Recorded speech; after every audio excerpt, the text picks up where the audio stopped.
south side, but it appears it's coming out of the north side there. Incredible pictures. These happened just moments ago.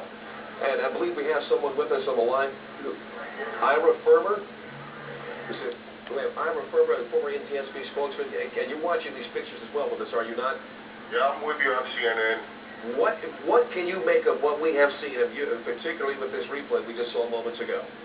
That's absolutely inexplicable. There shouldn't be any aircraft in that area, much less something heading what looked like deliberately for the World Trade Center tower. You don't think there's any way this could be any kind of an accident, no kind of a navigational equipment failure or some sort of a navigational court by beacons or whatever? No, you've got incredibly good visibility at this point, and no pilot is going to be relying on navigational equipment in such a circumstance that would cause them to crash into the World Trade Center. How far out of the way from the approach to either LaGuardia or Kennedy would a plane have to be to hit the World Trade Center? There are approaches that come up along the Hudson River, which is to the west of the World Trade Center, and those aircraft usually wind up going into LaGuardia. So you can come within a mile or two of the World Trade Center, but it is such a visible object as you're approaching New York City that it's just not possible for a pilot during the daytime to have taken a course that would put it right into the World Trade Center. A second occurrence within a few minutes is beyond belief.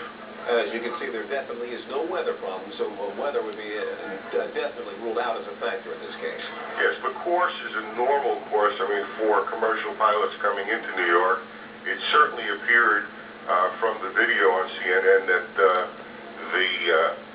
second aircraft was heading for the tower and that it was a commercial-sized aircraft. Could you tell, we have a better idea about what size that plane was? It was kind of hard for me to tell. You're an expert in these matters. Could you look at that tape and tell what size that plane was? It would have to be slowed down, and you'd need more than one angle for it because you'd want to see how many engines on it, the shape of the tail. Well, if it's possible, gang, could we go ahead and replay that tape right now?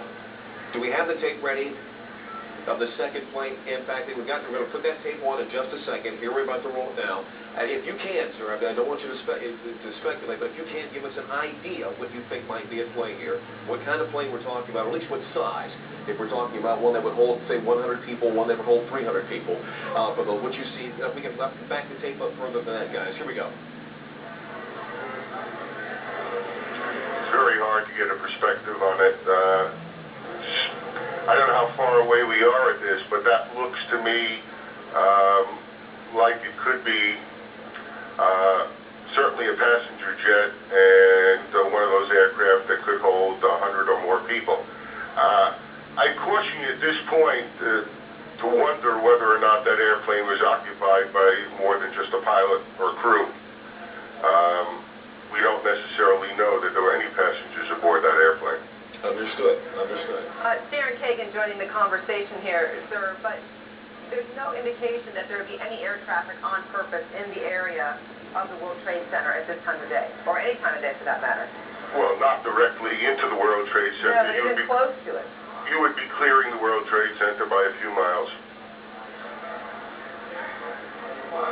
Normal operations. And when you're looking at the pictures that you see with all this smoke and fire and all that, it's just absolutely unbelievable to think that a flight crew that wouldn't ordinarily see the World Trade Center, wouldn't ordinarily be on course, would now not see this as a flaming beacon to avoid.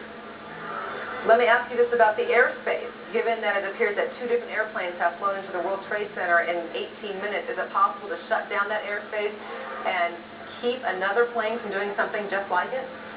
I don't think that this represents an accident, and so I don't think that we're talking about having to now keep other aircraft away. This picture that CNN is broadcasting live is probably from the range of a couple of miles away, and you can see that. No, certainly that, but if there was somebody who intentionally was trying to do the same thing again, is there a way to shut down the airspace to keep planes out? No, you can't shut down airspace. There's no gate, there's no fence in airspace. All you can do is broadcast that airspace is closed. But if someone is intent of breaking through it, that happens with our military airspace all the time off the coast.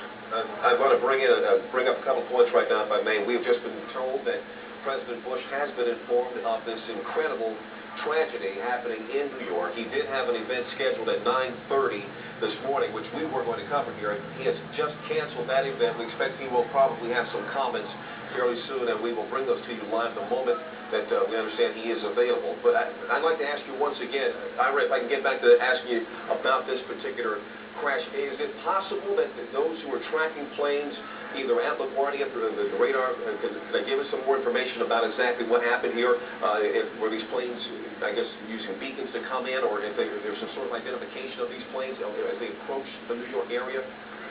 Yes, there should be if they were under air traffic control.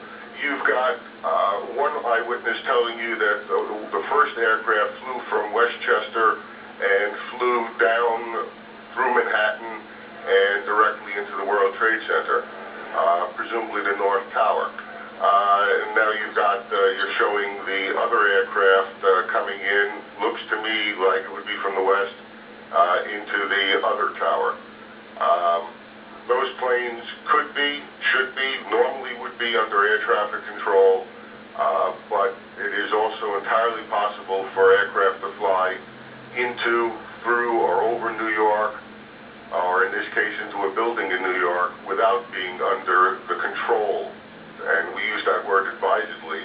All that means is information is what air traffic control is, and just operate and do whatever they want if they don't follow the rules of air traffic control. Ira Firman, thank you very, very much for your insight, and the longer we talk, the less convinced many will become that this was an accident. We thank you very much for your insight. More information on that just ahead. Now we want to bring in Todd Harris. Todd, on the scene, saw what happened. Todd, are you with us? Yes, I had a perfect view, and the plane was coming in. I noticed it a second before it hit the building. It looked like it was moving slowly, and it lined itself up to hit the building directly. Are you talking about the first plane or the second First plane. And Todd, tell us exactly where you are, where you had this great view. I was on Highway 278, like a dead-on view of the side that it hit the building. All right, Todd, hang on. We're going to continue our conversation. Leon has something to jump in here with. Yes, I'm checking the wires even as we speak. The Associated Press is reporting right now the FBI in Washington is investigating reports that these two plane crashes are the result of foul play. There is a report here by the Associated Press of a possible plane hijacking. They don't say two, but they say a possible plane hijacking. Let's go to Kelly Arena, who's on the phone right now from Washington. Kelly? Hello, Kelly. Kelly Arena, are you there? All right, Kelly Arena. Okay, there's Kelly. Kelly, what's Hi going there. on? Okay, well, an FBI official has just told CNN that they are investigating, but they have not yet determined whether or not this was indeed a terrorist act. The official that I spoke to said that so far there has been no communication, no one claiming responsibility for either of those crashes. There is an investigation underway. If there is anything to be said officially, it will come out of the New York City field office of the FBI, which is right now involved in that investigation to find out whether or not it was. But I have to tell you, I repeat, right now the FBI has not determined whether or not this is a terrorist act, although they are investigating. All right, thank you very much. Kelly Arena, we appreciate that. Let's go, yes, go ahead and bring back in Todd Harris. Todd, are you still with us? We don't have Todd. Okay, once again, if you're just joining us, the breaking story that we're following out of New York City, within the span of 18 minutes, two separate planes crashing into the World Trade Center. The rescue operations underway. Not clear. We're going to show you, this is the second plane after the first tower was already on fire. This happened just minutes ago. We'll let the pictures tell the story. You saw it live here on CNN as it happened. The plane crashed right into the side of the World Trade Center, causing a huge explosion. Now, as we speak, and we're showing you live pictures now, smoke and fire taking place in both towers of the World Trade Center. And it appeared that second plane that we actually did have on videotape, on its approach toward that tower, actually turned. And I have to think, I'm not an expert in these things, so I don't know, but it would seem as though that move actually may have caused much more damage. These are incredible pictures, as you can see here. Let's keep the pictures up as we go ahead and talk to more eyewitnesses. Joe Trachtenberg joining us on the phone. Joe, are you with us? Yes, I am. Can you tell us what your vantage point is and what you've seen so far? Well, I heard on the radio that one of the towers was on fire, and we